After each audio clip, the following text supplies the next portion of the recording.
Pengajaran melalui perumpamaan. Diinspirasi dari bacaan Injil Matius 13 ayat 10-17. Setelah Yesus menceritakan perumpamaan tentang orang penabur, murid-muridnya bertanya kepadanya, "Mengapa engkau mengajar mereka dalam perumpamaan?" Jawab Yesus, "Kalian diberi karunia mengetahui rahasia kerajaan surga, tetapi orang-orang lain tidak. Karena barang siapa mempunyai akan diberi lagi, tetapi barang siapa tidak mempunyai, maka apapun yang ada padanya akan diambil juga. Itulah sebabnya aku mengajar mereka dengan perumpamaan, karena biarpun melihat, mereka tidak tahu, dan biarpun mendengar, mereka tidak menangkap dan tidak mengerti. Maka pada mereka genaplah nubuat Yesaya yang berbunyi, kalian akan mendengar dan mendengar lagi, namun tidak mengerti. Kalian akan melihat dan melihat lagi, namun tidak menanggap. Sebab hati bangsa ini telah menebal, dan matanya melekat tertutup, agar jangan mereka melihat dengan matanya, dan mendengar dengan telinganya, dan mengerti dengan hatinya, lalu berbalik sehingga kusembuhkan. Akan tetapi berbahagialah mata kalian sebab melihat, berbahagialah telinga kalian sebab mendengar.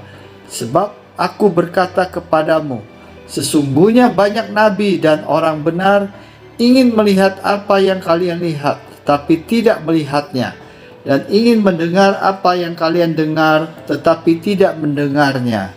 Demikianlah sabda Tuhan. Proses beriman identik dengan sebuah proses belajar. Di bangku sekolah kita belajar banyak hal yang belum kita mengerti. Ketika kita tidak mengerti, yang harus kita lakukan adalah banyak bertanya. Jadi, orang yang tumbuh dalam pengertian adalah orang yang memelihara sikap haus belajar dan berani bertanya. Dalam kisah Injil ini, para murid tidak mengerti mengapa Yesus mengajar dengan perumpamaan. Yesus memakai perumpamaan untuk menegaskan sifat rahasia kerajaan surga. Untuk masuk kerajaan surga, perlu inisiatif yang datang dari Allah dan yang harus ditanggapi dengan iman. Inisiatif Allah untuk menyatakan rahasia kerajaan Allah dan membimbing orang agar merespons pewartaan kerajaan Allah dengan iman. Perumpamaan berdampak ganda, yaitu untuk orang yang dikaruniai hati yang responsif, akan terjadi proses bertanya, mencari tahu, beroleh tuntunan, dan aktif mengimani. Orang itu akan mengalami pertumbuhan rohani. Untuk orang yang cuek dan bebal, perumpamaan akan membuat kerajaan Allah semakin tertutup baginya, bahkan membuat orang tersebut buta rohani. Iman akan tumbuh dan berbuah bila kita sanggup untuk memelihara sikap terbuka untuk belajar dan diajar Tuhan. Tuhan mengajar kita melalui aneka pengalaman hidup kita.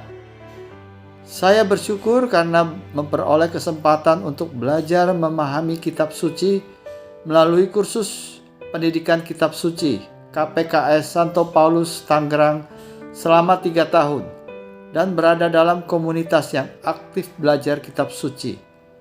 Saya menyadari masih banyak hal yang belum saya mengerti dan masih perlu terus belajar.